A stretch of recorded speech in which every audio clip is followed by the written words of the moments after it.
Teman-teman yang terkasih, Bapak Ibu, Saudara-saudari, selamat bertemu kembali dalam pembahasan kita tentang surat-surat Santo Paulus. Dan dalam kesempatan ini kita akan melanjutkan apa yang sudah kita mulai dalam pertemuan minggu lalu. Kita membahas tentang surat 1 Korintus. Nah, saya harap kita masih mengingat beberapa informasi kunci tentang surat Santo Paulus kepada jemaat di Korintus, yang terutama surat yang pertama ini. Kali lalu kita membahas tentang situasi khas jemaat Korintus yang sangat diwarnai oleh yang namanya perpecahan. Perpecahan karena kelompok perguruan, perpecahan karena situasi sosial ekonomi, perpecahan karena status sosial, perpecahan karena perbedaan karunia yang diterima oleh masing-masing anggota di dalam jemaat.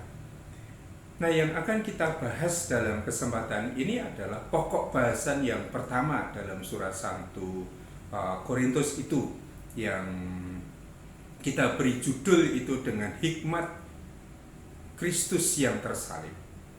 Di dalam bagian ini sebetulnya Paulus mau bicara tentang Injil yang dia wartakan, di mana Injil yang dia wartakan itu sangat diwarnai oleh pemberitaan tentang Kristus yang tersalib. Nah, ide ini tentu saja bukan ide yang umum diterima di tengah-tengah jemaat Yahudi dalam tradisi Yahudi. Orang Yahudi akan membayangkan bahwa yang namanya Kristus itu adalah raja yang jaya, raja yang mulia. Ya, gagasan tentang Mesias yang ada di dalam benak orang Yahudi adalah gagasan tentang raja seperti Daud. Karena yang namanya Mesias, yang namanya Kristus itu dijanjikan oleh Allah. Kalau kita membuka kitab 2 Samuel bab 7, di sana akan kita temukan janji Allah kepada Daud, bahwa Allah akan mengutus anak bagi Daud, memberikan anak bagi Daud yang akan meraja untuk selama-lamanya. Tahtanya itu akan berlangsung untuk selama-lamanya. Dan Mesias seperti itulah yang diharapkan. Sehingga kalau orang membayangkan yang namanya Kristus adalah seorang raja yang jaya, yang luhur, yang mulia. Nah, sekarang yang diwartakan oleh Paulus adalah Kristus yang tersalib. Dan kita akan mengenal apa yang diwartakan oleh Paulus tentang Kristus yang tersalib ini. Yang oleh Paulus dikatakan salib itu bagi orang Yunani itu kebodohan. Sementara bagi orang Yahudi, salib adalah batu sandungan yang menjatuhkan. Itu gambaran umum. Orang akan memahami salib itu dengan citra yang negatif, dengan persepsi, dengan gambaran yang jelek. Ya, kalau orang Yahudi mengatakan salib itu adalah sandungan, salib itu adalah kutuk. Kita punya di kitab Ulangan bab 21 ayat 22 sampai 23, di sana dikatakan bahwa orang yang mati dan tubuhnya kamu gantungkan di pohon, di kayu, itu adalah orang yang dikutuk oleh Allah. Dan itu membangun persepsi orang Yahudi tentang orang yang mati disalib. Orang yang disalib itu berarti orang yang dikutuk oleh Allah. Nah, dalam tradisi Yahudi, orang yang disalib itu dipengerti sebagai orang yang bodoh. Salib itu kebodohan. Ya, orang yang pinter, orang yang berbudaya, orang yang bermartabat tidak akan berbicara tentang salib. Ya, tidak akan mengingat-ingat orang yang disalib, apalagi menyembah, meluhurkan orang yang disalib itu sebagai Tuhan, maka tidak akan terjadi. Sehingga kalau ada orang yang mengatakan bahwa dia yang tersalib itu adalah Tuhan yang kami muliakan, yang kami luhurkan, orang Yunani akan mengatakan kamu bodoh. Mengapa kamu justru menjunjung-junjung, memulia-muliakan orang yang mati disalib seperti itu? Nah, situasi ini yang sedang dihadapi oleh Paulus. Ada suatu kebingungan di antara jemaat di Korintus itu. Mengapa kita justru memberitakan Yesus yang mati disalib? Padahal orang yang mati disalib itu orang yang dikutuk oleh Allah. Orang yang mati disalib itu orang bodoh, ya, penjahat. Tetapi mengapa justru itu yang diwartakan oleh Paulus? Mengapa Paulus tidak mewartakan suatu hikmat, ilmu, filsafat, pengetahuan yang tinggi seperti diwartakan oleh para ahli filsafat Yunani. Tetapi mengapa Paulus justru memberitakan seorang yang mati di salib? Orang yang mati dalam kehinaan yang begitu hebat. Tetapi justru itulah yang diwartakan oleh Paulus. Paulus tidak ingin berfilsafat. Paulus tidak ingin membawa ilmu, pengetahuan, kebijaksanaan manusiawi. Satu-satunya yang mau diwartakan oleh Paulus bagi jemaat adalah Kristus yang tersalib itu. Pembahasan tentang hikmat Kristus yang tersalib ini terdapat di bagian paling awal dari surat 1 Korintus ini, 1 Korintus bab 1 ayat 10 sampai 4 ayat 21. Nah, kita tidak akan bisa membahas seluruh bagian, tetapi bagian-bagian yang penting akan saya tampilkan di sini. Nah, setelah ucapan syukur di dalam surat 1 Korintus itu, Paulus mulai masuk dalam pembahasan pokoknya pada bagian awal ini, ketika dia mau bicara tentang Kristus yang tersalib itu. Di dalam bagian paling awal, Paulus langsung menunjuk pada situasi yang dihadapi oleh jemaat, yaitu situasi perpecahan. Maka kita membaca sebagian di situ. Judulnya saja perpecahan di dalam jemaat di ayat 10. Tetapi aku menasihatkan kamu saudara-saudara demi nama Tuhan kita Yesus Kristus, supaya kamu seia sekata dan jangan ada perpecahan di antara kamu, tetapi sebaliknya supaya kamu erat bersatu sehati sepikir. Paulus sudah mendengar bahwa di tengah-tengah jemaat Korintus itu ada perpecahan. Dan bagi jemaat yang sedang mengalami perpecahan, konflik, perselisihan itu, Paulus membawa nasihat. Dan apa nasihat yang dibawanya adalah pesan, supaya mereka hidup seia sekata, sehati sepikir, hidup dalam kesatuan, bukan dalam perpecahan itu. Nah, Paulus mengisahkan kepada mereka dari mana dia mendengar kabar tentang perpecahan yang terjadi di tengah-tengah jemaat. Dan apa saja perpecahan yang muncul di situ. Dan lalu bagaimana sikap Paulus dalam menanggapi perpecahan yang terjadi di tengah-tengah jemaat itu. Di ayat 11 dikatakan, sebab saudara-saudaraku, aku telah diberitahukan oleh orang-orang dari keluarga Chloe tentang kamu, bahwa ada perselisihan di antara kamu. Yang memberi berita kepada Paulus tentang perpecahan di tengah jemaat antara lain adalah orang dari keluarga Chloe ini. Siapa dia ini kita tidak tahu persis karena tidak ada informasi lebih lanjut. Tetapi mungkin mereka juga berasal dari keluarga Kristen yang mungkin sedang ada dalam perjalanan, bertemu dengan Paulus, tahu bahwa Paulus pernah memberitakan Injil, menjadi gembala di Korintus, dan kemudian memberitakan kepada Paulus bahwa di tengah-tengah jemaat Korintus itu terjadi perselisihan, perpecahan. Dan tentu saja sebagai seorang gembala yang mendirikan jemaat itu, kabar perpecahan itu menyedihkan bagi Paulus. Ya, Paulus tidak senang dengan situasi itu. Paulus bahkan mengatakan, bagaimana sekarang? Apakah saya harus memuji kalian? Tidak, saya tidak akan memuji kalian. Ya, selama masih ada perselisihan di antara kalian, itu berarti kalian masih hidup sebagai manusia-manusia dunia, bukan manusia rohani, bukan manusia-manusia yang dewasa, yang matang, tetapi manusia-manusia yang masih kanak-kanak. Nah, Paulus akan membahas itu dalam bagian suratnya kemudian. Yang aku maksudkan ialah bahwa kamu masing-masing berkata, aku dari golongan Paulus, atau aku dari golongan Apolos, atau aku dari golongan Kefas. Adakah atau aku dari golongan Kristus? Dan ini yang kemarin sudah kita lihat sebagai salah satu bentuk perpecahan. Sesudah Paulus meninggalkan Korintus, lalu datang para misionaris yang lain. Ada Apolos tadi yang disebut di situ, ada Kefas, ada orang yang namanya Kristos, yang masing-masing memberitakan Yesus, pasti dengan talenta, dengan kecakapan, dengan kemampuan masing-masing.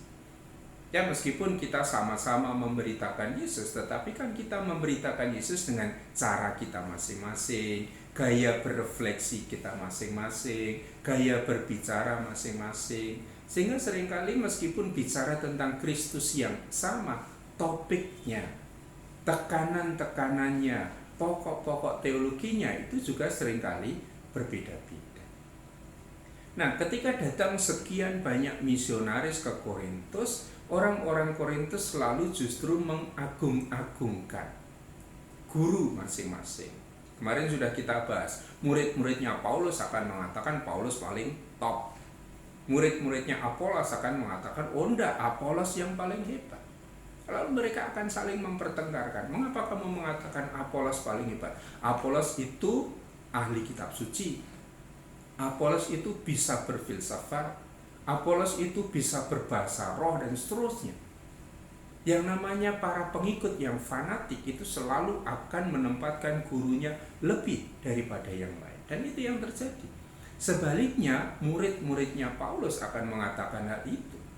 Ya, Paulus itu lebih hebat dari Apolos. Paulus itu lebih hebat daripada Kristus. Nah, situasi konflik ini membuat Paulus tidak senang. Maka dia menegur jemaat yang sedang ada dalam konflik itu. Adakah Kristus terbagi-bagi?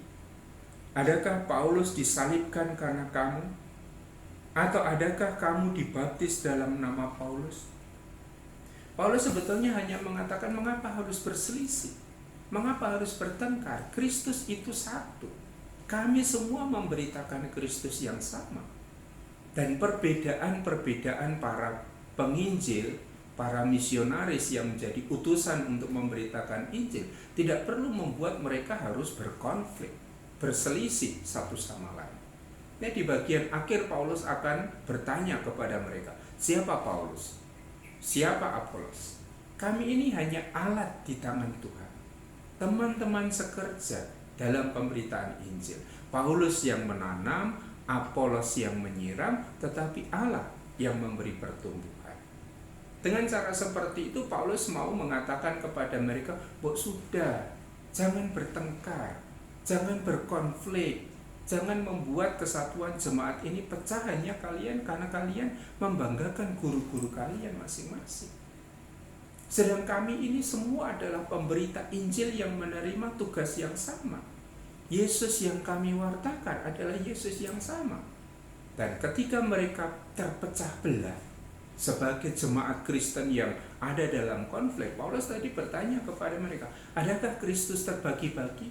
Tidak kan? Kristus itu satu, tetapi diwartakan oleh Paulus, diwartakan oleh Barnabas, diwartakan oleh Silas, diwartakan oleh Apolos, diwartakan oleh para misionaris yang lain lagi. Dan semua misionaris ini hanyalah alat-alat di tangan Tuhan untuk memberitakan Injil itu. Dan pada akhirnya nanti Paulus akan menegur mereka, kalau kamu mau bermegah, kalau kamu mau menyombongkan diri, jangan sombong karena guru-guru kalian ini. Paulus hebat, Apolos hebat, ya semua hebat. Tetapi kalau kamu bermegah, bermegahlah dalam Tuhan. Kalau kamu bermegah, bermegahlah dalam Kristus yang tersalib, yang satu itu. Dia yang disalibkan, dia yang wafat, dia yang bangkit dalam kemuliaan. Itulah yang diwartakan oleh Paulus, oleh Apolos, oleh Kefas, oleh Kristus dan teman-temannya itu. Dengan demikian dalam bagian awal ini Paulus mengungkapkan, saya tahu di tengah-tengah kalian ada perselisihan, ada perpecahan, dan itu situasi yang tidak ideal karena sama-sama dipersatukan dalam satu nama yang sama, yaitu Kristus. Dan Kristus itu tidak terpecah-pecah. Kristus tidak terbagi-bagi. Sehingga kalau ada perpecahan di antara kalian, itu situasi yang sebetulnya menunjukkan bahwa kalian itu masih manusia-manusia duniawi. Nah, sekarang Paulus mengatakan, mengapa kalian berbangga pada saya? Saya ini siapa? Bahkan kalau dikatakan saya ini adalah guru kalian, tidak banyak di antara kalian yang saya baptis. Ya, dikatakan di situ, aku mengucap syukur bahwa tidak ada seorang pun juga di antara kamu yang aku baptis selain Kristus dan Gaius. Ya, Paulus itu merasa saya memberitakan Injil di antara kalian. Bahkan saya menyadari tugas utama saya adalah tugas untuk memberitakan Injil, bukan tugas untuk membaptis, bukan tugas untuk mengumpulkan orang sebagai kelompokku sendiri, sebagai gerejaku sendiri. Paulus mengatakan hanya Krispus dan Gaius yang aku baptis, sehingga tidak ada orang yang dapat mengatakan bahwa kamu dibaptis dalam namaku. Ya, kalian itu tidak dibaptis dalam nama Petrus, kalian tidak dibaptis dalam nama Paulus, kalian tidak dibaptis dalam nama Apolos, tetapi kalian dibaptis dalam nama Yesus. Dan itulah yang menyatukan, nama itulah yang menyatukan. Kristus itu tidak terbagi-bagi. Maka setiap orang yang dibaptis di dalam Kristus semestinya ada dalam kesatuan itu, tidak terbagi-bagi, tidak terpecah-pecah. Juga keluarga Stefanus, aku yang membaptisnya. Kecuali mereka aku tidak tahu apakah ada orang lain yang aku baptis. Sebab Kristus mengutus aku bukan untuk membaptis, tetapi untuk memberitakan Injil. Nah, ini Paulus mulai masuk dalam pokok pembahasannya tentang Injil, berita gembira tentang Kristus yang tersalib. Di tengah konflik perpecahan itu Paulus mengatakan, saya tidak diutus untuk membaptis, tetapi saya diutus untuk memberitakan Injil.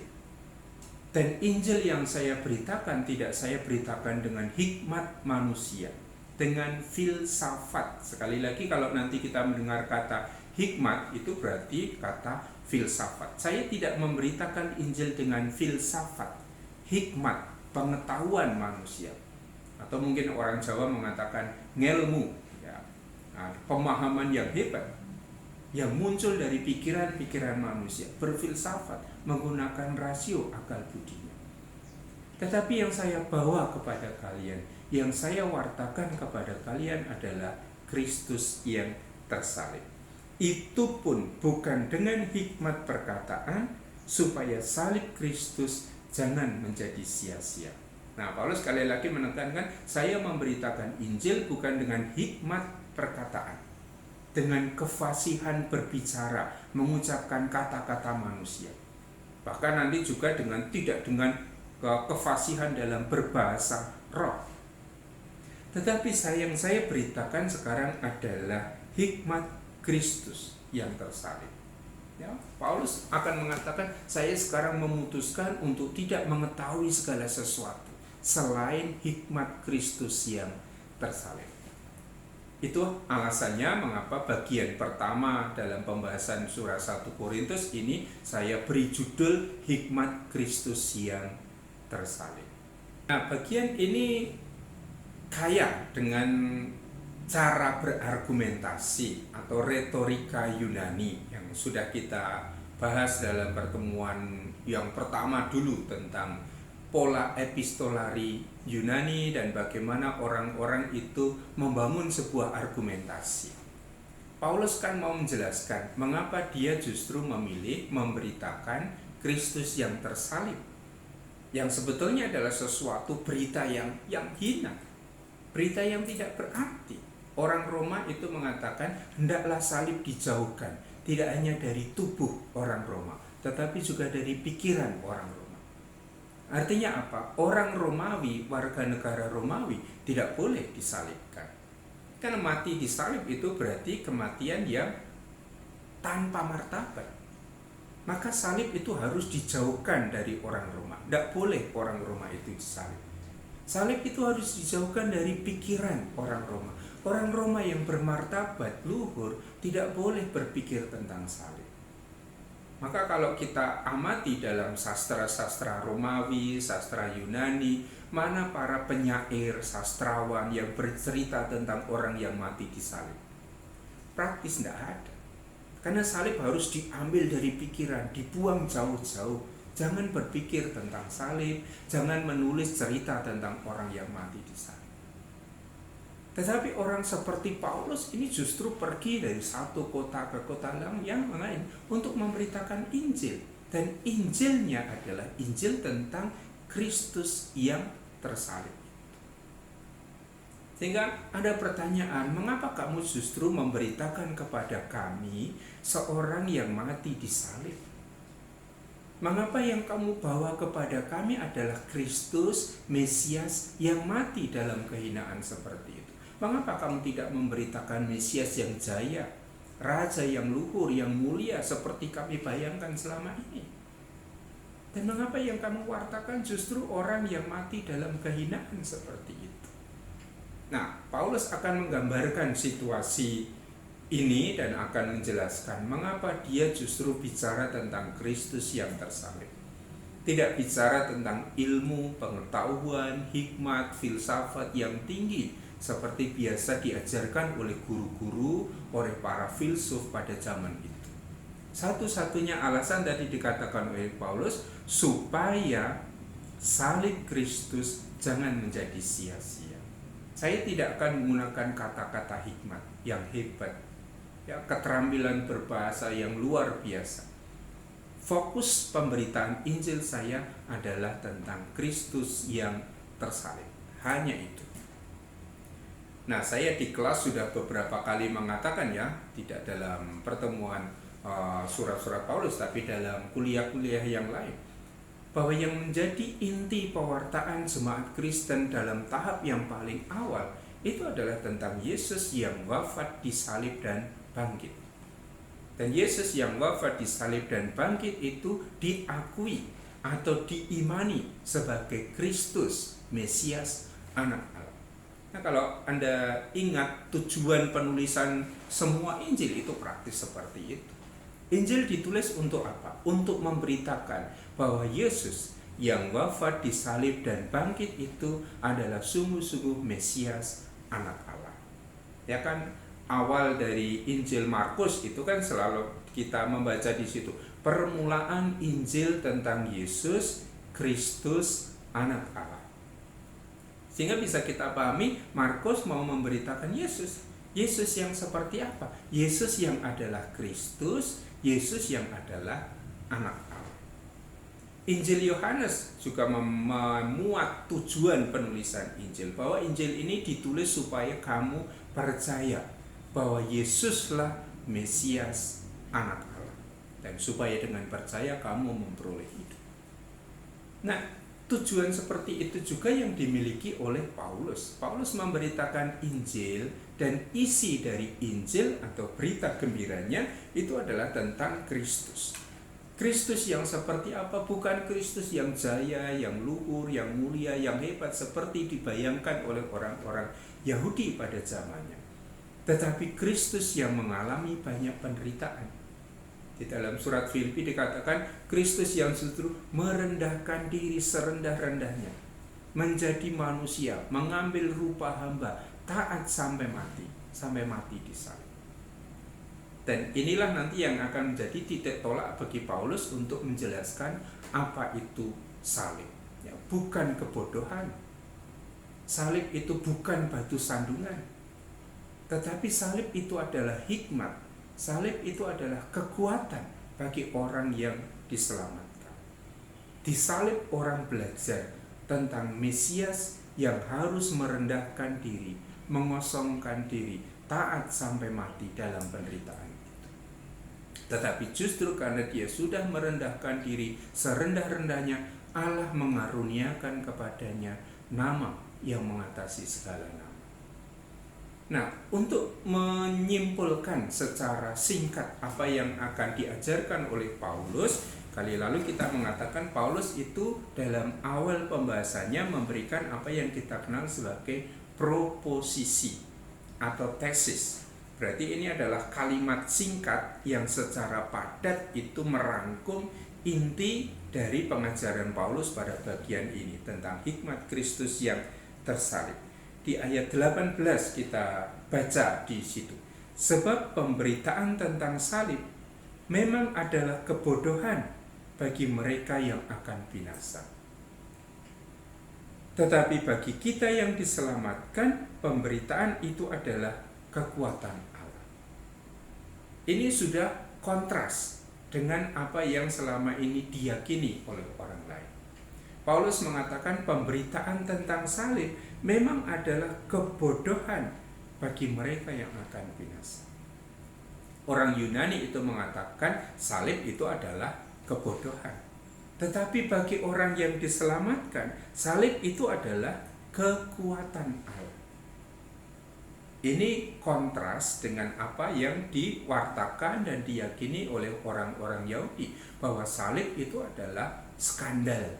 Skandalon itu batu sandungan. Artinya kalau orang sedang berjalan lalu melewati batu sandungan itu, lalu dia akan terjerembab, jatuh, menjadi lemah, tak berdaya.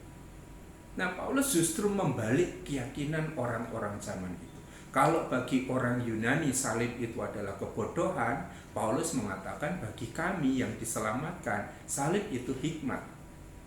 Kalau bagi orang Yahudi salib itu adalah batu sandungan yang menjatuhkan, yang membuat kita lemah, Paulus mengatakan bagi kita yang diselamatkan, salib itu justru adalah kekuatan Allah.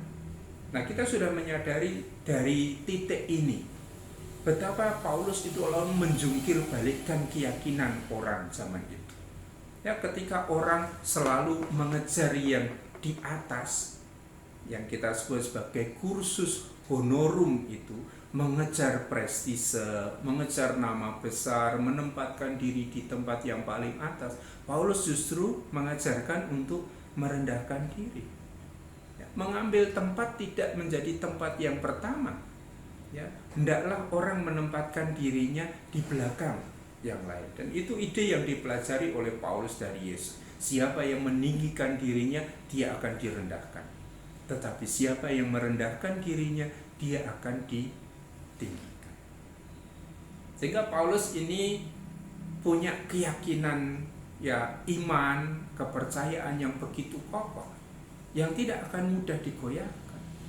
Ya, semula sebagai orang Yahudi, dia pun punya pemikiran yang sama. Orang yang mati di salib itu adalah orang yang dikutuk oleh Allah. Atas dasar iman seperti itu, dalam tahap awal, ketika dia masih bernama Saulus, dia mengejar-ngejar jemaat Kristen. Dia ingin membinasakan iman akan Yesus itu. Karena bagi Saulus dan orang Yahudi, tidak mungkin orang yang mati di salib, yang terkutuk itu, justru diangkat oleh Allah menjadi Mesias, justru diimani sebagai anak Allah. Tidak mungkin. Tetapi pengalaman perjumpaan Saulus dengan Yesus yang bangkit dalam perjalanan menuju Damsyik mengubah semua pemahamannya. Apa yang semula dikatakannya salah, keliru, mengimani Yesus, sekarang justru menjadi praktek yang diwartakan oleh Paulus. Kesana kemari, dari satu kota ke kota yang lain, Paulus memberitakan Yesus dan mengajak orang untuk mengimani Yesus yang wafat di salib dan bangkit. Bahwa dia yang wafat di salib dan bangkit, itulah yang kami imani sebagai Kristus, anak Allah. Nah, ini bagian yang kita kenal sebagai proposisi, bahwa pemberitaan salib itu memang kebodohan, tetapi bagi kami salib itu adalah kekuatan Allah. Nah, kalau ini pernyataan singkat yang memuat inti dari keseluruhan pengajaran Paulus, lalu orang akan bertanya, mana buktinya?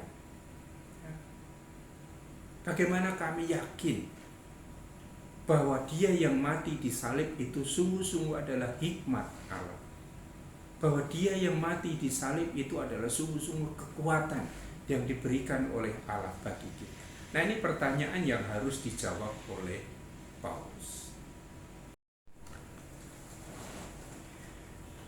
Nah, tadi saya sudah mengatakan bahwa argumentasi Paulus itu adalah bahwa saya datang kepada kalian tidak memberitakan hikmat, tidak memberitakan pengetahuan, filsafat yang kelas atas, tetapi yang saya beritakan kepada kalian adalah hikmat Kristus yang tersalib, yang bagi kalian itu adalah kebodohan. Artinya, Paulus mungkin dibandingkan dengan Apolos. Apolos itu memberitakan Injil Kristus dengan berfilsafat. Maka orang akan bertanya, mengapa kamu tidak seperti Apolos yang memberitakan Injil dengan kata-kata hikmat? Ini kan bagian dari perselisihan, perpecahan di dalam komunitas jemaat di Korintus tadi yang membanggakan guru-gurunya. Nah, ketika Paulus dibandingkan dengan Apolos yang memberitakan Injil dengan hikmat, dengan berfilsafat, Paulus mengatakan, saya memberitakan Injil tidak dengan hikmat kata-kata manusia. Yang saya beritakan itu justru adalah kebodohan, bukan hikmat, bukan pengetahuan. Tetapi apa yang menurut kalian itu kebodohan, bagi kami itulah hikmat yang sejati, yaitu hikmat tentang Kristus yang tersalib. Nah, Paulus selalu mengisahkan bagaimana dia memberitakan Injil di antara jemaat di Korintus itu.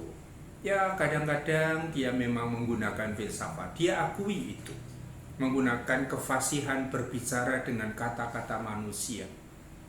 Tetapi lebih sering Paulus itu mengatakan, saya tidak datang dengan filsafat, saya datang dengan kelemahan, saya datang dengan kegentaran. Yang saya beritakan itu adalah justru kebodohan bagi kalian. Nah, ini diawali oleh Paulus. Kalau kita membaca di ayat 20 di situ. Orang-orang Yahudi menghendaki tanda, dan orang-orang Yunani mencari hikmat.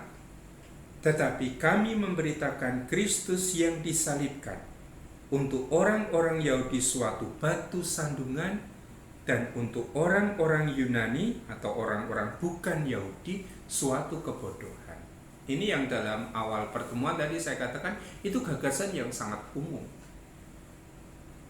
Bahwa bagi orang Yunani, orang yang mati di salib itu orang yang bodoh. Artinya orang yang tidak belajar dari pengalaman hidupnya. Karena yang namanya salib itu pasti hukuman yang paling akhir. Kalau orang hanya mencuri ayam, orang hanya mencuri jemurannya teman kos, itu tidak akan dihukum dengan hukuman salib. Tetapi yang dihukum dengan hukuman salib pasti adalah penjahat yang besar. Ya, biasanya para pemberontak. Ya, orang yang memberontak melawan pemerintahan Roma banyak yang disalibkan. Atau mungkin penjahat yang besar. Nah, orang tidak belajar dari pengalaman adalah orang yang bodoh.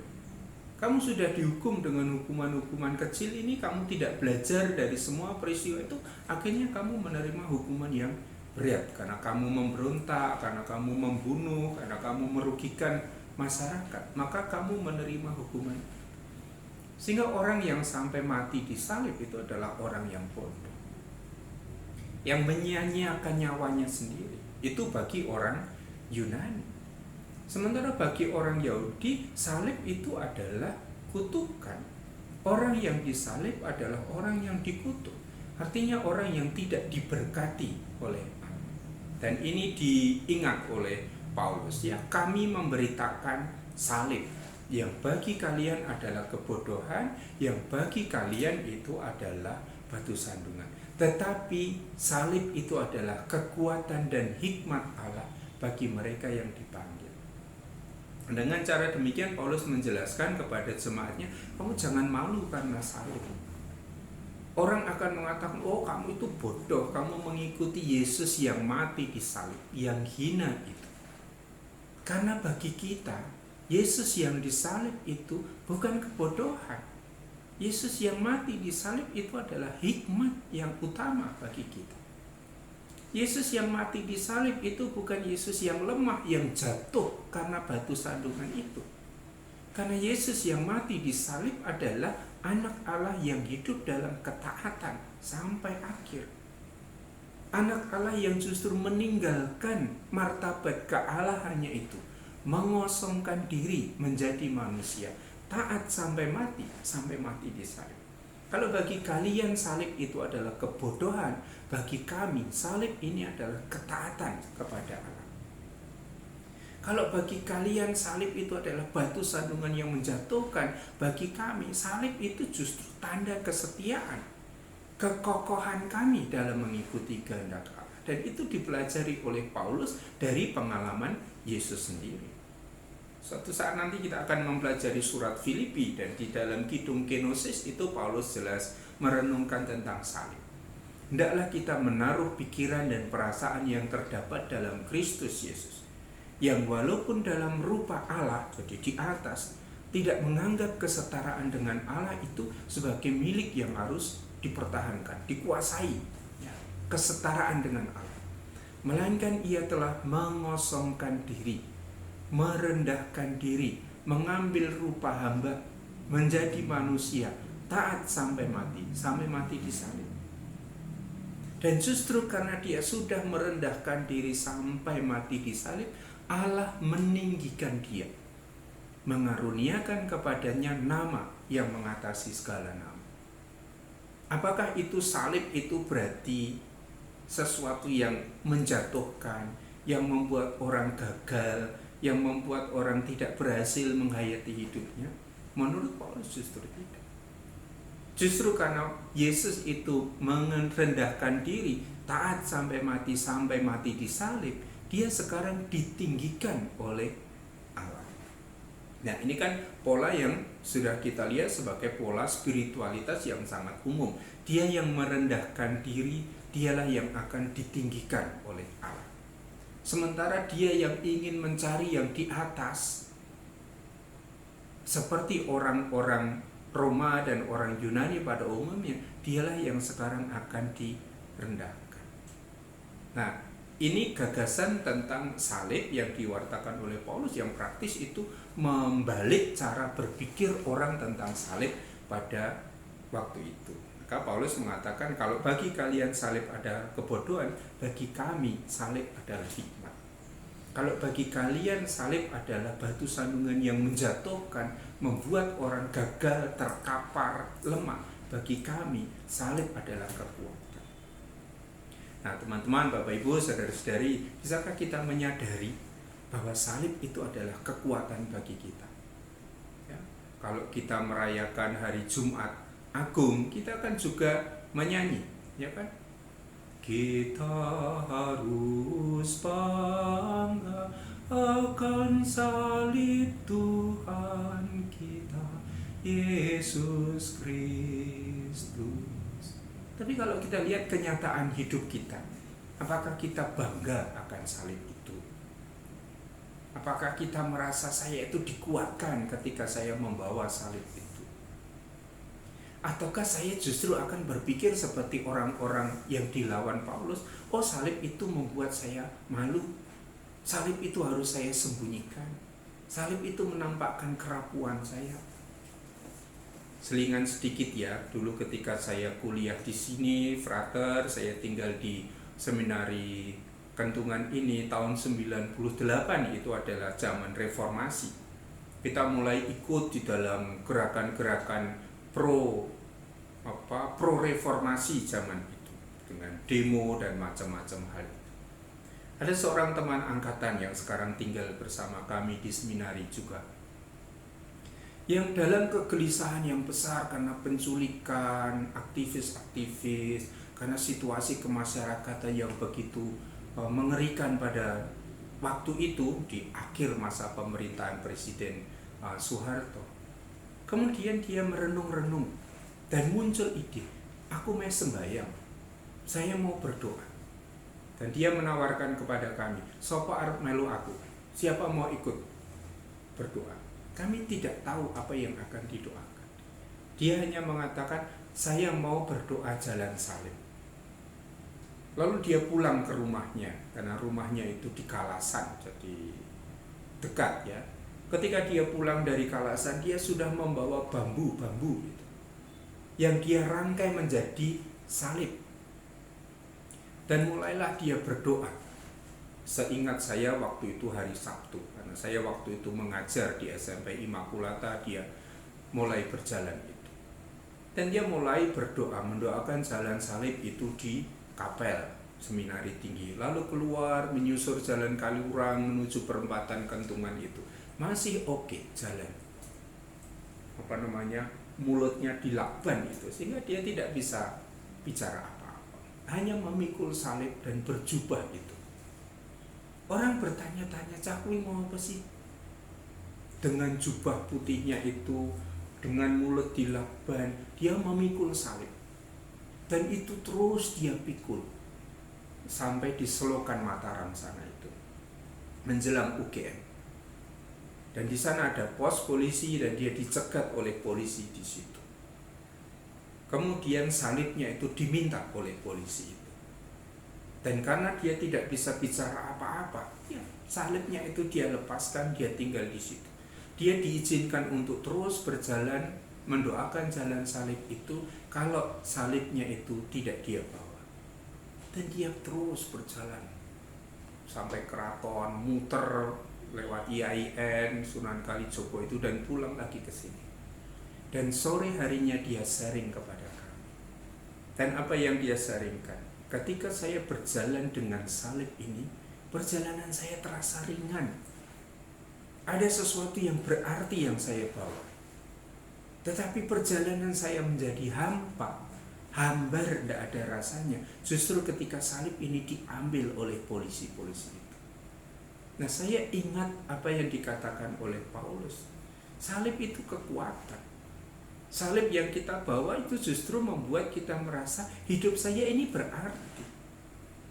Bahwa yang saya pikul ini berat, tetapi saya punya kekuatan untuk menyangganya. Sementara seperti pengalaman teman saya itu, begitu salib itu diambil, pundaknya dibebaskan dari salib, perjalanannya itu terasa hampa. Tidak ada artinya. Dan Paulus sekarang justru mengatakan itu. Justru ketika orang memikul salib bersama Kristus, itulah dia memiliki kekuatan. Orang yang pintar itu bukan orang yang menghindari salib. Orang yang pintar adalah justru orang yang mau memikul salib. Karena salib itu adalah ketaatan seorang Yesus kepada Allah yang adalah Bapanya. Karena salib itu adalah cinta kasih yang tidak terbatas seorang pribadi Yesus kepada murid-muridnya. Ya kan, Yesus mengatakan tidak ada seorang yang mengasihi atau tidak ada kasih yang lebih besar daripada kasih seorang yang menyerahkan nyawanya untuk sahabat-sahabatnya. Sehingga di dalam salib Kristus itu kita temukan inti warta perjanjian baru. Bahwa salib itu adalah ketaatan Yesus kepada Allah. Salib itu adalah cinta kasih Yesus yang utuh kepada manusia, kepada umatnya. Dia mau mencurahkan kasihnya sehabis-habisnya bagi kita. Nah, ini sedikit melenceng dari pembahasan kita, tetapi bisa menjadi ilustrasi paling tidak bagi saya ketika orang tidak bicara tentang salib itu dengan cara yang negatif. Ya kan, kalau kita kehabisan uang, lalu situasi seperti ini, lalu akan mengatakan, Romo, saya sedang memikul salib. Loh, kenapa kamu mengatakan itu? Karena uang saku saya habis. Loh, kenapa habis? Karena saya gunakan untuk main game. Loh, salahmu sendiri toh. Seringkali kita sebagai orang-orang Kristen, sebagai pengikut Yesus, justru membuat makna salib itu miskin.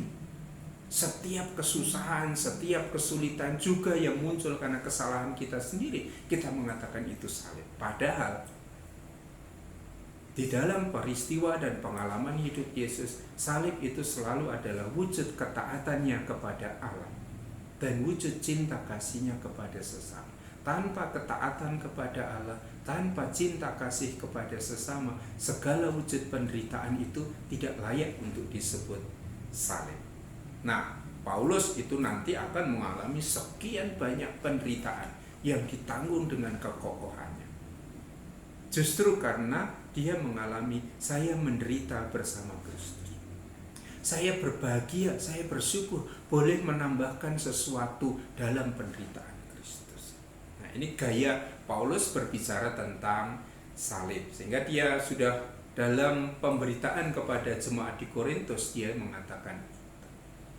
Nah, ketika dia ditanya, mengapa kamu memberitakan salib yang tadi dikatakan sebagai kebodohan?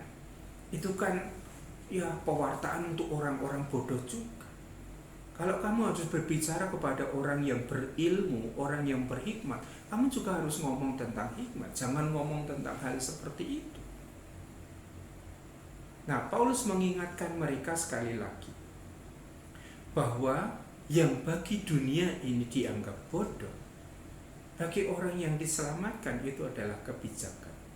Saya kutipkan di dalam teks itu, mereka yang tidak bijak, tidak berpengaruh, tidak terpandang, telah dipilih oleh Allah untuk mempermalukan orang yang hikmat, orang yang kuat, dan yang berarti, supaya tidak seorang pun bermegah di hadapan Allah. Paulus mengatakan, coba lihat kalian, ketika kalian dipanggil untuk menjadi percaya, siapa yang berhikmat? Siapa orang yang pandai di antara kalian? Kita kan sudah mengatakan bahwa sebagian besar anggota jemaat Paulus itu berasal dari kelompok kelas bawah yang tidak terdidik, yang tidak pandai, yang tidak berhikmat. Tetapi Paulus mengatakan, kalian yang tidak terdidik, kalian yang tidak pandai, kalian yang tidak berhikmat itu sudah dipilih oleh Allah untuk mengalahkan hikmat dunia. Kristuslah yang telah menjadi hikmat bagi jemaat. Dan kalau orang harus bermegah, ia harus bermegah dalam Kristus. Ya, satu-satunya alasan kita untuk berbangga adalah salib Kristus. Maka kita tadi nyanyi, kita harus bangga. Bangga akan apa? Akan salib Tuhan kita, Yesus Kristus. Saya tidak bangga atas guru saya Paulus. Saya tidak membanggakan Apolos. Saya tidak membanggakan Kristus, Kefas, dan seterusnya. Tetapi yang saya banggakan adalah Kristus. Dan bukan Kristus yang Mesias, yang Rajawi, yang jaya, luhur, dan mulia. Tetapi Kristus yang tersalib. Dan itulah Injil yang diberitakan oleh Paulus kepada jemaat di Korintus dan kepada jemaat-jemaat di kota yang lain juga. Dalam situasi perpecahan di tengah-tengah jemaat yang satu memperlawankan dirinya, membandingkan dirinya dengan orang yang lain, maka Paulus juga memanfaatkan gaya berpikir seperti itu. Orang membanggakan guru yang berfilsafat, Paulus malah mengatakan, saya memberitakan kebodohan. Orang mengatakan, loh dia itu bisa berbahasa roh, Paulus mengatakan, enggak, saya tidak akan berbahasa roh. Sehingga ada gaya bahasa kontras yang digunakan oleh Paulus di dalam surat ini. Dan beberapa istilah kunci itu saya tulis di sini. Paulus memperlawankan antara hikmat, bijaksana dengan bodoh. Memperlawankan kebijaksanaan dunia dengan kebijaksanaan Allah. Nanti Paulus juga akan memperlawankan manusia-manusia duniawi dan manusia-manusia rohani. Dibandingkan lagi hikmat manusia dengan kekuatan Allah, roh dunia dan roh Allah, manusia duniawi, manusia rohani, Paulus dan Apolos. Nah, ini kan gaya berpikir yang mengontraskan, mempertentangkan, dan digunakan oleh Paulus. Kalau orang itu berbangga dengan hikmat duniawi, Paulus mengatakan, saya akan berbangga dengan hikmat Allah. Kalau kalian bangga dengan filsafat-filsafat Yunani yang waktu itu sangat terkenal, Paulus mengatakan, saya akan berbangga dengan hikmat yang sejati. Bukan pikiran manusia, bukan daya nalar manusia yang hebat, tetapi kebijaksanaan, hikmat Allah sendiri. Kalau orang suka menyombongkan diri karena hal-hal yang manusiawi, yang duniawi, Paulus mengatakan satu-satunya alasan bagi kita untuk bermegah adalah salib Tuhan kita Yesus Kristus. Di akhir bab 1 itu dikatakan di ayat 31. Karena itu, seperti ada tertulis, barang siapa yang bermegah, hendaklah ia bermegah di dalam Tuhan. Jangan bermegah karena pengetahuan, karena filsafat yang hebat. Jangan bermegah karena guru-guru kalian yang kalian anggap hebat itu. Kalau kalian bermegah, marilah kita bermegah dalam Tuhan, dalam Kristus. Bukan dia yang menempatkan dirinya di paling atas dalam level masyarakat, tetapi dia yang sudah menempatkan dirinya di tempat yang paling bawah.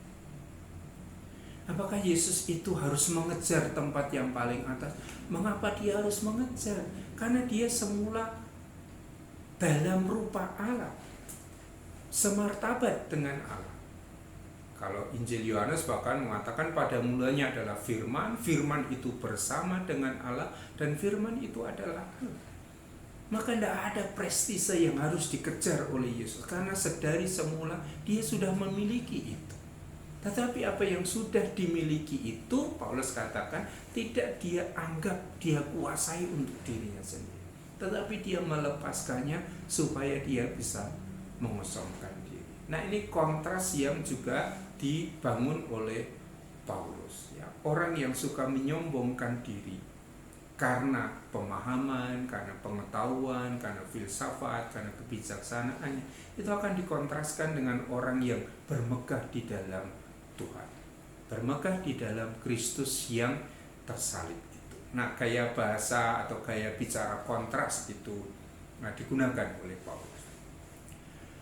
Lalu dalam pengalaman Paulus juga rupanya memang pernah berfilsafat, pernah memberitakan Injil dengan kata-kata bijaksana, dengan kefasihan bahasa manusia. Dan di bagian ini kita lihat situasi itu. Di ayat 1 bab 2 kita akan membaca bagian itu. Demikian pula ketika aku datang kepadamu, saudara-saudara, aku tidak datang dengan kata-kata yang indah dan dengan hikmat untuk menyampaikan kesaksian Allah kepada kamu. Paulus sudah mengatakan, aku tidak datang dengan kata-kata manusia. Aku tidak datang dengan kata-kata indah. Aku tidak datang dengan hikmat untuk menyampaikan kesaksian Allah kepadamu. Tidak. Saya tidak berfilsafat. Itu gayanya Paulus, ya. Tetapi memang Paulus pernah berfilsafat. Paulus pernah mengandalkan kata-kata manusia. Kalau membaca Kisah Para Rasul bab 16, dalam peristiwa Paulus itu berkhotbah atau berfilsafat di depan filsuf-filsuf Athena, itu akan kita temukan di situ Paulus berfilsafat. Di situ Paulus mengandalkan kecakapan berbahasa, kefasihan berbicara, yang waktu itu sangat dihargai dalam masyarakat Yunani. Tetapi sesudah itu Paulus tidak mau lagi. Ya, Paulus akan menggunakan kata-kata yang bisa dimengerti oleh orang-orang kebanyakan. Apakah Paulus itu tidak bisa berfilsafat? Bisa. Dia orang Tarsus. Dan kota Tarsus itu adalah salah satu pusat pendidikan Yunani pada waktu itu. Maka dia kenal filsafat Yunani. Kalau dia mau berfilsafat, dia bisa. Kalau dia mau memberitakan Injil itu dengan banyak kata-kata yang diambil dari kitab suci, dia orang Farisi.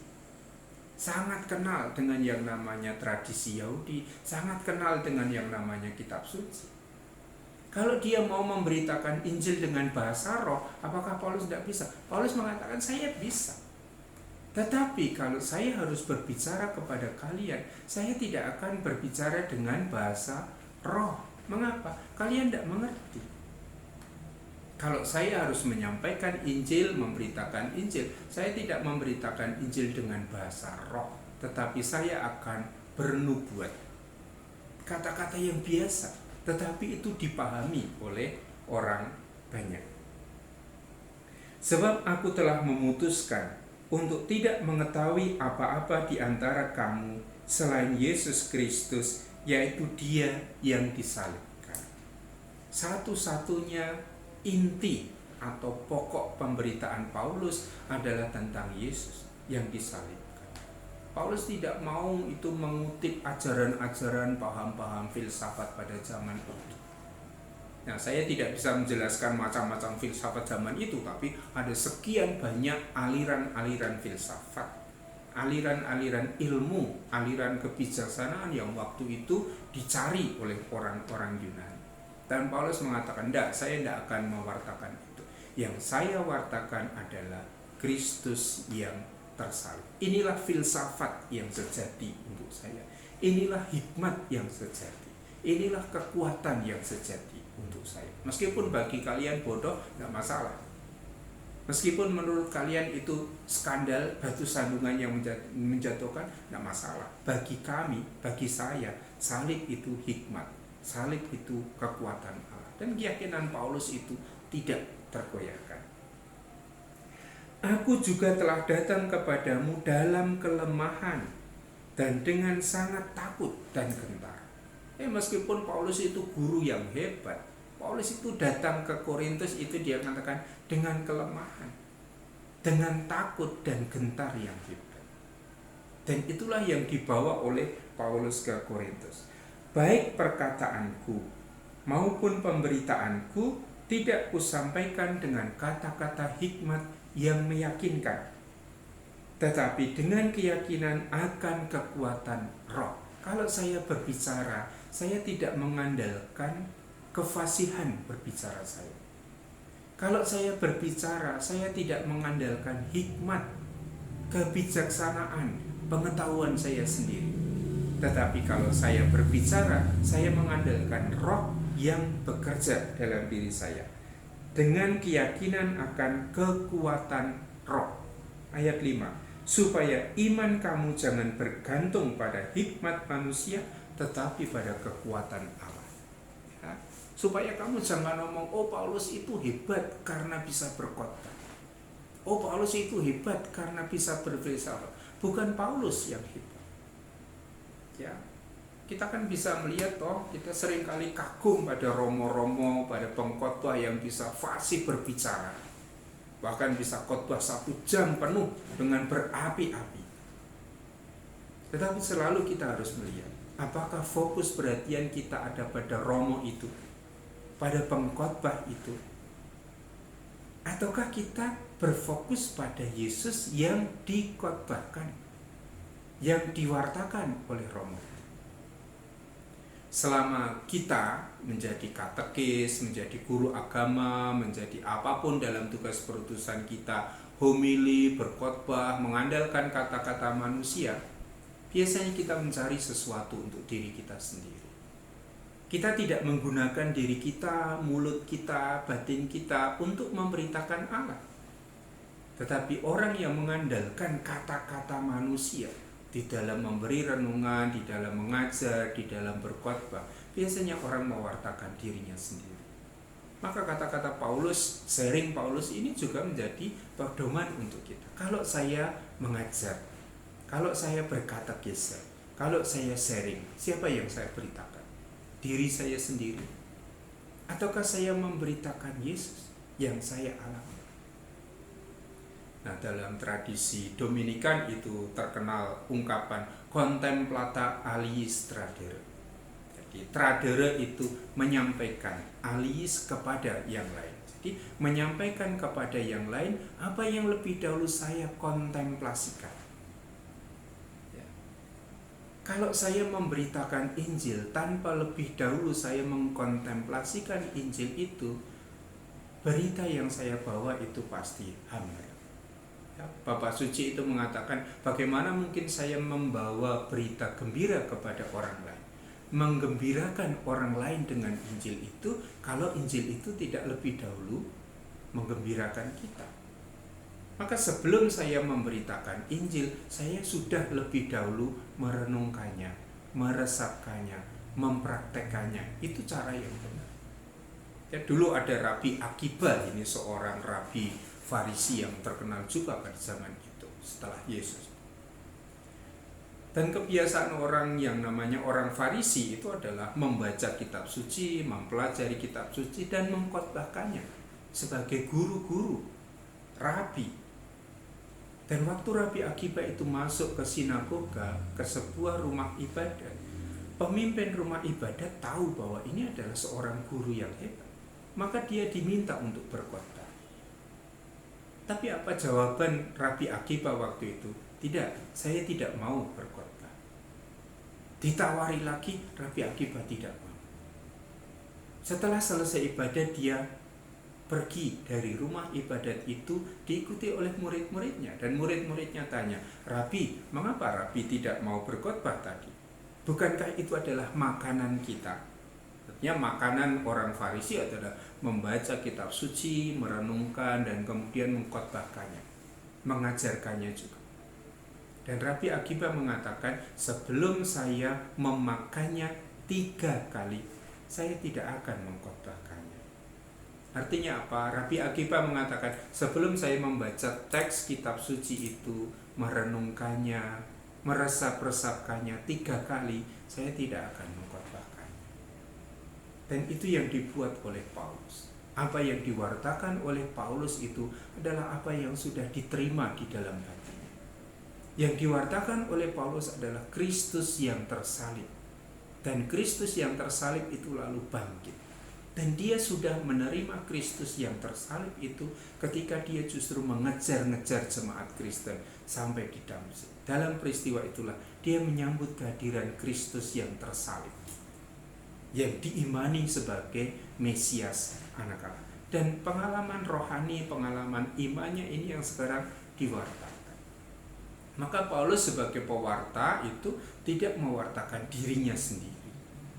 Ya, kuliah kita ini kan pewartaan dalam tradisi Paulus. Maka kita belajar model pewartaan Paulus. Dia tidak memberitakan dirinya sendiri.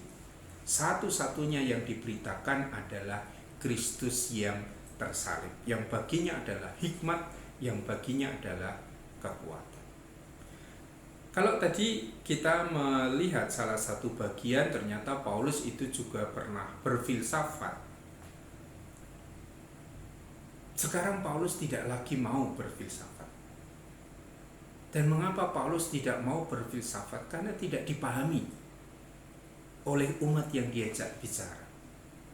Nah, bagian ini kalau dilihat di dalam buku saya, teman-teman kan punya buku ini kan, atau Bapak Ibu yang KLKS Weda Bakti sudah memiliki buku ini. Di situ disebut sebagai bagian confutatio. Confutare itu membingungkan, artinya menolak, mengatakan tidak. Paulus menulis di situ, kepada kamu aku berbicara dengan manusia duniawi yang belum dewasa dalam Kristus. Katakanlah manusia duniawi itu, kepada kamu saya berbicara seperti anak SD lah. Ya, kepada anak SD saya tidak bisa berbicara dengan ilmu sangat tinggi untuk mahasiswa-mahasiswa. Saya harus menyesuaikan diri dengan orang yang saya ajak bicara. Kalau kamu itu adalah manusia duniawi yang belum dewasa, saya akan berbicara dengan bahasa kalian, dengan ungkapan-ungkapan kalian. Dan mengapa Paulus itu mengatakan bahwa mereka itu adalah manusia-manusia duniawi? Karena ada perselisihan di antara mereka. Ada iri hati di antara mereka. Dan bagi Paulus yang namanya perselisihan, iri hati, itu tanda bahwa kalian bukan manusia yang dewasa, tetapi manusia yang masih kanak-kanak. Bukan manusia rohani, tetapi manusia yang masih duniawi. Manusia duniawi masih dikuasai oleh iri hati, perselisihan. Dan karena yang diajak bicara oleh Paulus adalah manusia-manusia duniawi seperti itu yang belum dewasa, maka aku tidak berbicara dalam hikmat yang tidak akan dimengerti. Ya. Kalau dengan cara yang biasa, cara yang kita katakan cara bodoh saja kalian tidak mengerti, apalagi kalau saya berfilsafat, kalian tidak akan mengerti. Maka Paulus mengatakan, bukan karena saya tidak bisa berfilsafat, saya bisa berfilsafat. Tetapi kalau saya berbicara kepadamu, saya akan berkata-kata dengan kata-kata yang bisa kalian pahami. Bukan karena saya tidak bisa berbahasa roh, saya bisa berbahasa roh. Tetapi kalau saya berbicara kepadamu, saya akan menggunakan bahasa yang bisa kalian pahami. Ya, saya ini orang Muntilan, bapak saya itu tukang kayu, mama saya itu tukang jahit. Saya ngerti sedikit-sedikit bahasa Itali misalnya, karena saya kuliah di Itali. Tapi kalau saya pulang ke rumah, saya ajak mereka bicara dengan bahasa Itali, tidak akan ngerti apa-apa. Tetapi kalau saya ajak bicara dengan bahasa Jawa, kami tahu sama tahu. Paulus mengatakan, bukan karena saya tidak tahu bahasa Itali, tetapi karena kalian tidak tahu. Bukan karena saya tidak bisa berfilsafat, tetapi karena kalian tidak akan bisa memahami apa yang saya katakan. Bukan karena saya tidak bisa berbahasa roh, tetapi saya harus berbicara dengan kata-kata yang bisa kalian paham. Nah, ini kan kontras. Orang mengharapkan Paulus itu berfilsafat, Paulus itu mengatakan tidak, saya tidak akan berfilsafat. Orang suka membanggakan guru-guru yang bisa berbahasa roh, Paulus mengatakan, oh tidak, saya tidak akan berbahasa roh. Ya, orang membanggakan mungkin guru-guru yang mengandalkan kefasihan kata-kata manusia, Paulus mengatakan, enggak. Ya, yang saya andalkan bukan kefasihan kata-kata saya, bukan keterampilan berbicara saya. Yang saya andalkan adalah roh yang bekerja dalam diri saya. Maka ini yang disebut sebagai konfutatio. Nah, Paulus itu akan bicara tentang perselisihan. Saya langsung loncat ke bab 3 ya, tentang tema tentang perselisihan dan bagaimana Paulus itu lalu akan membahas soal yang sedang diperguncingkan di tengah-tengah jemaat, terutama kontras antara Paulus dengan Apolos. Bab 3 ayat 1. Dan aku, saudara-saudara, pada waktu itu tidak dapat berbicara dengan kamu seperti dengan manusia rohani, tetapi hanya dengan manusia duniawi yang belum dewasa dalam Kristus. Susulah yang kuberikan kepadamu, bukan makanan keras.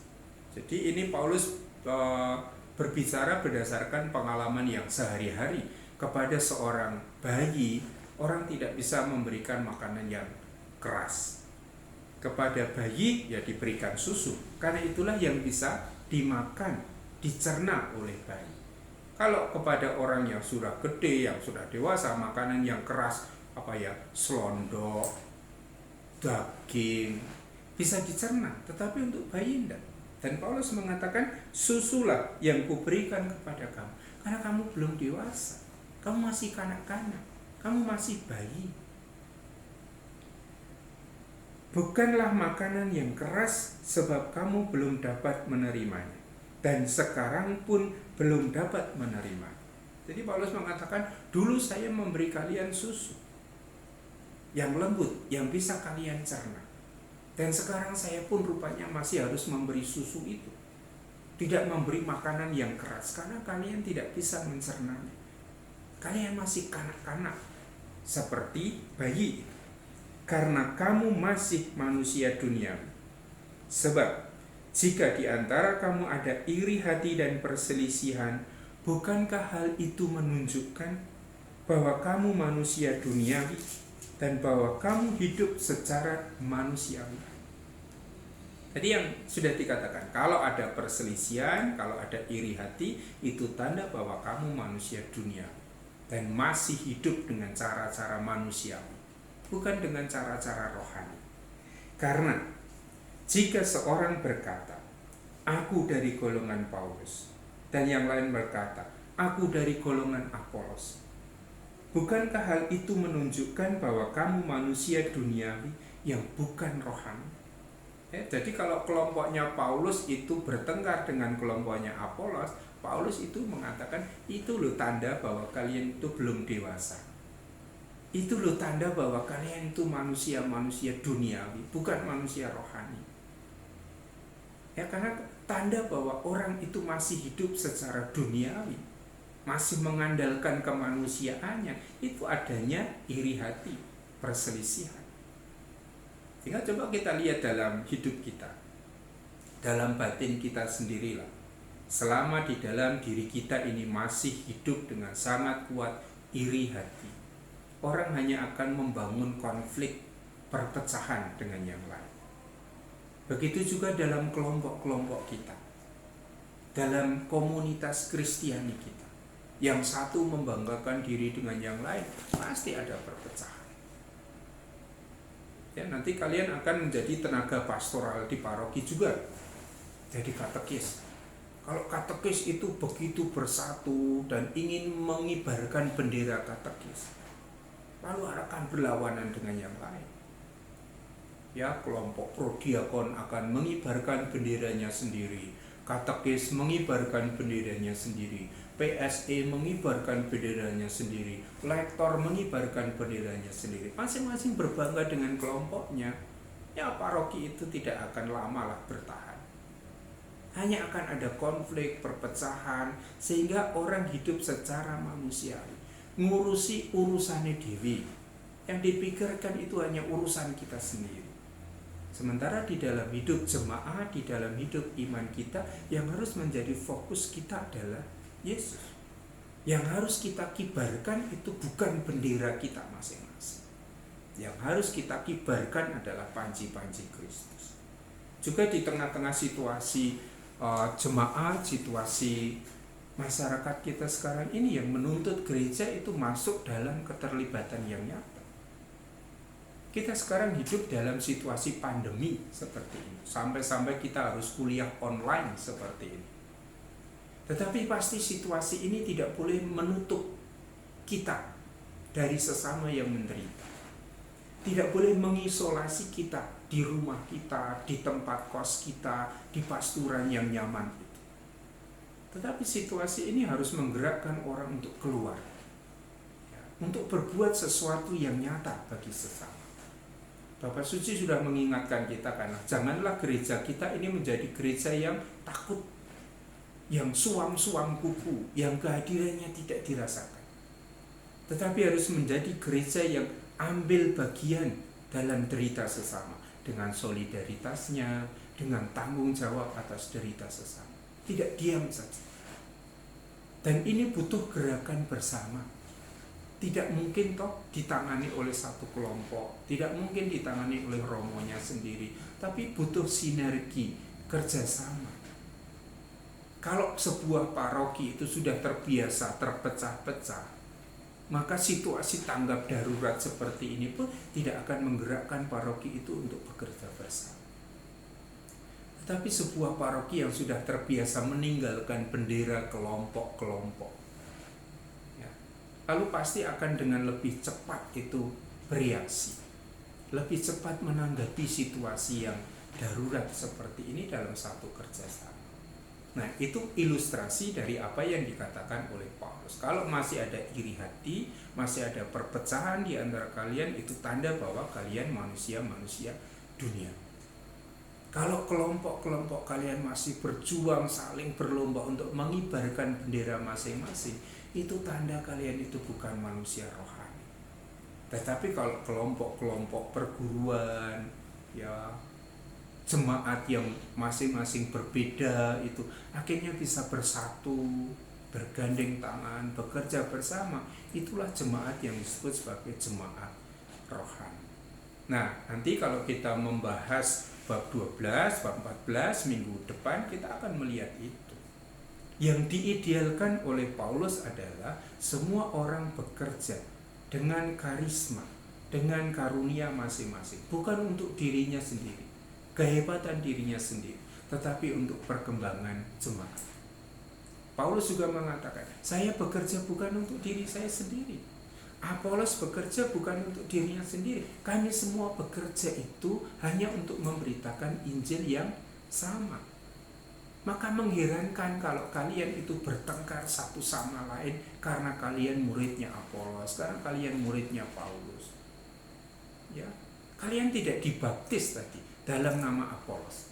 Kalian tidak dibaptis dalam nama Paulus, tetapi kalian dibaptis dalam nama Kristus. Dan Kristus itu satu, tidak terpecah-pecah. Sehingga jemaat mestinya juga hidup dalam kesatuan, keutuhan itu. Jadi, apakah Apolos? Apakah Paulus? Pelayan-pelayan Tuhan yang olehnya kamu menjadi percaya, masing-masing menurut jalan yang diberikan Tuhan kepadaku. Nah, siapa Paulus, siapa Apolos? Kami ini adalah pelayan-pelayan Tuhan yang masing-masing bekerja dengan jalan yang ditunjukkan oleh Allah. Aku menanam, Apolos menyiram, tetapi Allah yang memberi pertumbuhan. Kalau saya sebagai petani menanam, lalu tanaman itu tidak dirawat, tidak disiangi, tidak disiram, tanaman itu mati. Paulus kan datang ke Korintus memberitakan Injil, lalu dia harus pergi. Mulai tumbuh benih-benih Injil, mulai tumbuh jemaat di Korintus, tetapi Paulus sudah pergi. Siapa yang akan merawat jemaat ini? Siapa yang akan menyiangi? Siapa yang akan menyiram? Nah, Paulus mengatakan ketika saya pergi ada Apolos di situ, dan Apoloslah yang menyiram benih yang sudah saya tanam. Tinggal tugas saya adalah menanam, tugasnya Apolos adalah menyiram. Tetapi kami semua ini adalah pelayan-pelayan di tangan Tuhan. Tidak untuk dikontraskan, tidak untuk diperdebatkan, karena kami ini satu tim kerja, gitu ya. Maka Paulus juga bicara tentang, jadi apakah Apolos, apakah Paulus? Pelayan-pelayan Tuhan yang olehnya kamu menjadi percaya, masing-masing menurut jalan yang diberikan Tuhan kepadanya. Aku menanam, Apolos menyiram, tetapi Allah yang memberi pertumbuhan.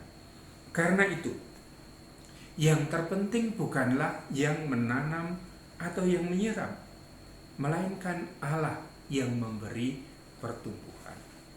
Ya, sekali lagi fokus Paulus tidak pada dirinya sendiri. Kalau saya berbangga, saya tidak berbangga atas diri saya sendiri, tetapi saya berbangga atas Allah yang bekerja dalam diri saya. Kalau kalian berbangga, jangan berbangga atas Paulus, jangan berbangga atas Apolos, karena yang memberi pertumbuhan itu adalah Allah. Nah, tadi di akhir bab 1 Paulus mengatakan, ya kalau kita mau bermegah, kalau kita mau berbangga, marilah kita bermegah dalam Tuhan, bukan dalam guru-guru kalian itu. Baik yang menanam maupun yang menyiram adalah sama, dan masing-masing akan menerima upahnya sesuai dengan pekerjaannya sendiri. Karena kami adalah kawan sekerja Allah, kamu adalah ladang Allah, bangunan Allah. Nah, ini cara Paulus mengatasi konflik perpecahan yang ada dalam jemaat, terutama karena kelompok yang satu bertengkar dengan kelompok yang lain karena perbedaan guru. Paulus mengatakan, kami ini teman-teman sekerja, tim kerja untuk memberitakan Injil. Yang kami beritakan Injil, yang kami beritakan sebagai Injil itu satu dan sama, yaitu Kristus yang tersalib. Maka tidak ada alasan bagi jemaat untuk saling bertengkar, berselisih, membanggakan kelompok-kelompok masing-masing. Ya, karena Kristus yang diwartakan baik oleh Apolos maupun oleh Paulus itu adalah Kristus yang sama. Dan Kristus itu satu, tidak terpecah-pecah. Maka semua orang yang dibaptis di dalam Kristus itu ada dalam kesatuan. Kalau tidak, berarti kalian masih manusia-manusia dunia, bukan manusia rohani. Berarti kalian itu masih kanak-kanak, bayi yang hanya bisa minum susu, dan bukan orang dewasa yang bisa makan makanan yang lebih keras. Nah, teman-teman, Bapak Ibu, saudara-saudari, saya kira ini bagian yang bisa kita bahas dalam pertemuan kita kali ini tentang hikmat Kristus yang tersalib. Jadi, Paulus sudah bicara tentang salib sebagai inti dari pengajarannya, yang justru dia anggap sebagai hikmat, sebagai kekuatan. Dan dengan cara ini juga Paulus itu menjawab perselisihan yang muncul di dalam jemaat, bahwa kami ini sama-sama pemberita Kristus yang tersalib. Maka tidak boleh kami menjadi alasan untuk berselisih dan pecah satu kelompok melawan kelompok yang lain. Nah, kita akan melanjutkan beberapa pembahasan tentang surat 1 Korintus ini, dan salah satu bagian yang akan kita bahas nanti adalah tentang bagaimana jemaat itu harus hidup di tengah macam-macam keanekaragaman itu. Apakah perbedaan itu harus membuat orang bertengkar satu sama lain? Ataukah perbedaan-perbedaan itu justru menjadi kekayaan pribadi yang harus disinergikan, didaya gunakan bersama untuk pembangunan jemaat? Oleh karena itu minggu depan kita akan bicara tentang surat 1 Korintus bab 12 sampai 14, itu tentang macam-macam karunia dalam satu roh. Nah, minggu lalu sudah ada tugas yang bisa disiapkan untuk ujian akhir semester yang pasti akan diperkaya dengan informasi yang sekarang ini kita bahas ya, mengapa Paulus itu mengatakan ya kita harus berbangga akan salib Kristus ini, bahwa salib itu adalah hikmat, salib itu adalah kekuatan.